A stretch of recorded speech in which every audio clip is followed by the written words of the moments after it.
جہاں تک آپ کے سوال کا تعلق ہے کہ قربانی کے لیے کون سے جانور ہے، تو 6 قسم کے جانور ہیں۔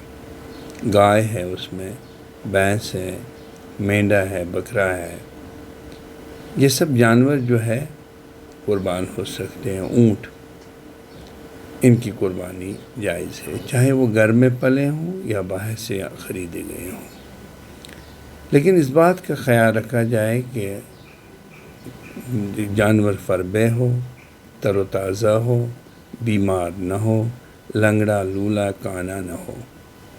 اور دوسری بات یہ ہے کہ عمر کا بھی خیال رکھا جائے۔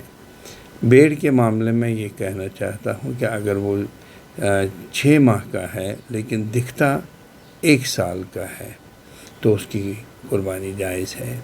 باقی ماندہ جانوروں کے بارے میں عمر کا خیال رکھنا لازمی اور ضروری ہے۔ یہاں یہ بات میں عرض کرنا چاہتا ہوں کہ قربانی از خود کرنی چاہیے، اور اگر اس کو خود کیا جائے اپنے ہاتھوں سے یہ بہتر ہے۔ اور تفویض بھی آپ کر سکتے ہیں کسی، یہاں پہ بہت سارے ادارے ہیں جو تفویض کے ذریعے سے قربانی کا اہتمام کرتے ہیں، لیکن اس بات کو یقینی بنایا جائے کہ مستند ادارے ہوں، آپ کے ساتھ استحصال نہ کرتے ہوں، اور یہ آپ سے پیسہ لے کے بعد میں قربانی نہ کریں تو اس سے قربانی پہ اثر پڑے گا۔ تو اس لیے ضرورت اس بات کی ہے کہ آپ خود وہاں ان اداروں میں جا کے اپنے سامنے جانوروں کی قربانی کا یقینی طور پہ جائزہ لیں، تاکہ آپ کو یقین ہو جائے کہ آپ کی جانب سے قربانی ہو رہی ہے۔ اگر آپ کو یقین ہے کہ یہ ادارے مستند نہیں تو آپ ان کے ذریعے سے قربانی کرنے سے اجتناب کریں۔ اور دوسری اہم بات یہ ہے کہ آپ اکثر بیشتر ہم نے یہ دیکھا ہے، گزشتہ سال میں بھی دیکھا کہ ہم لوگ گلی کوچوں اور شہراؤں پہ جا کے جانوروں کو قربان کرتے ہیں۔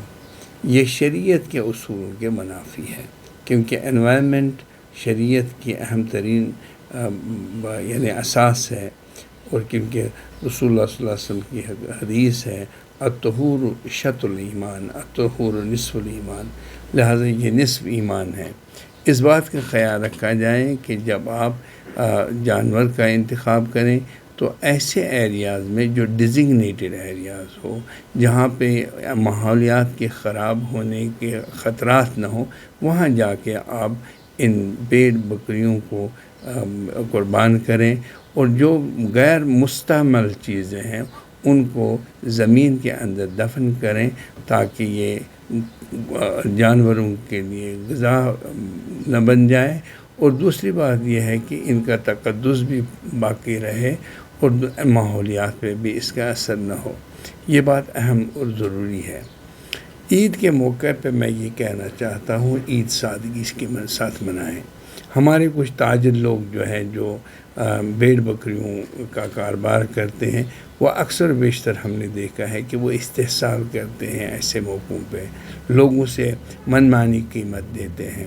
یہ جائز نہیں ہے، کیونکہ یہ قربانی کے اصولوں کے منافی ہے، اور ایسا کرنا شریعت کی اس کی اجازت نہیں دیتا ہے۔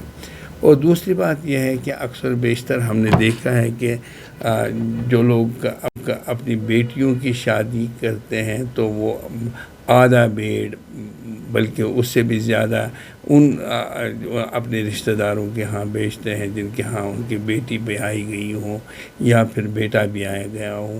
تو یہ سب چیزیں جائز نہیں ہیں، ان کی کوئی شریعت میں بنیاد نہیں ہے۔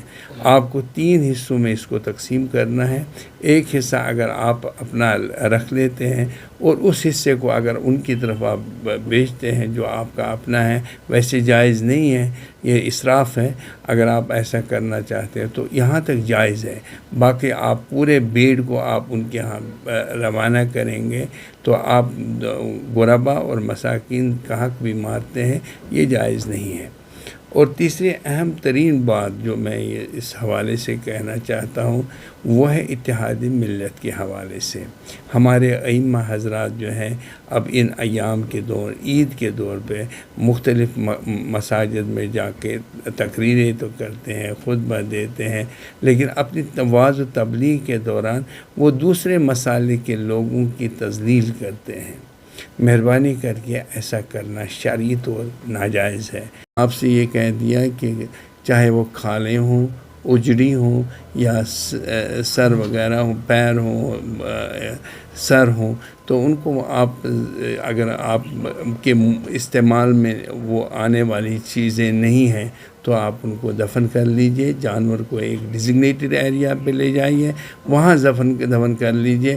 میں نے آپ سے بار بار یہی کہا کہ طہارت اور پاکی اسلام کا اہم ترین جز ہے، لہذا اس میں کوئی کمپرومائز نہیں ہو سکتا ہے. دوسری بات یہاں پہ یہ عرض کرنا چاہتا ہوں، اکثر ہم نے دیکھا کہ لوگ جانوروں کو لے کے دریاؤں، ندی نالوں، دریاؤں کے کناروں پہ لے جاتے ہیں، وہاں ذبح کرتے ہیں. خون پانی میں مل جاتا ہے اور اس میں جو گندگی برآمد ہوتی ہے وہ بھی یعنی نجس چیزیں جو ہوتی ہیں، نجاست جو اس میں برآمد ہوتا ہے وہ بھی پانی میں مل جاتا ہے. یعنی آپ ایک واٹر باڈی کو پلیوٹ کرتے ہیں. ایک جائز جانور کی قربانی سے آپ ناجائز چیزوں کی ترویج کرتے ہیں، یہ اسلام میں جائز نہیں. تو یہاں پر ہم ایسا دیکھتے ہیں کہ جب ہم ذبح کرتے ہیں فوٹوگرافس ان کے لے کے اپنے سوشل میڈیا اکاؤنٹس پہ، فیس بک پہ اس کو ڈالتے ہیں، تو اس کو بھی منع کر دیا گیا ہے کہ اب کی بار ویسا بھی نہ کریں. بالکل. دیکھیں، ایک بات ہے کہ یہ اصل میں اس کو ایک سوشل میڈیا کا کانٹینٹ نہ بنایا جائے قربانی کو، کہ ہم کیونکہ ہو سکتا ہے کہ دوسرے لوگ جو ہیں وہ اس سے ان کو دل آزاری ہو. لہٰذا ہمارا یہ ہے کہ لکم دینکم ولی دین، آپ کو اپنے دین کی پرواہ کرنی چاہیے. ان کو آزاری نہیں ہونی چاہیے، کسی دوسرے کو تکلیف نہیں پہنچنی چاہیے. ہم نہیں چاہتے ہیں کہ یہاں پہ بھائی چارہ خراب ہو جائے. لہذا آپ کو جو شریعت نے جس جانور کو آپ قربان کر رہے ہیں، ضرورت اس بات کے لیے نہیں کہ اس کی نمود نمائش کی جائے یا اس کو سوشل میڈیا پہ چلایا جائے. یہ ناجائز ہے اور اس کی کوئی شرعی حیثیت نہیں ہے. آپ اللہ کے لیے کرتے ہو قربانی، یا حضرت ابراہیم علیہ نبینا علیہ السلام کی سنت پہ عمل کرتے ہو، یا پھر آپ سوشل میڈیا کے ذریعے اس کو نمود نمائش کرنا چاہتے ہیں. اگر آپ نمود نمائش کے لیے کرنا چاہتے ہیں تو ٹھیک ہے. اگر آپ سنت ابراہیمی کی تکمیل اور پابندی کرنا چاہتے ہیں تو سوشل میڈیا پہ اس کو دلانے کی ضرورت نہیں ہے.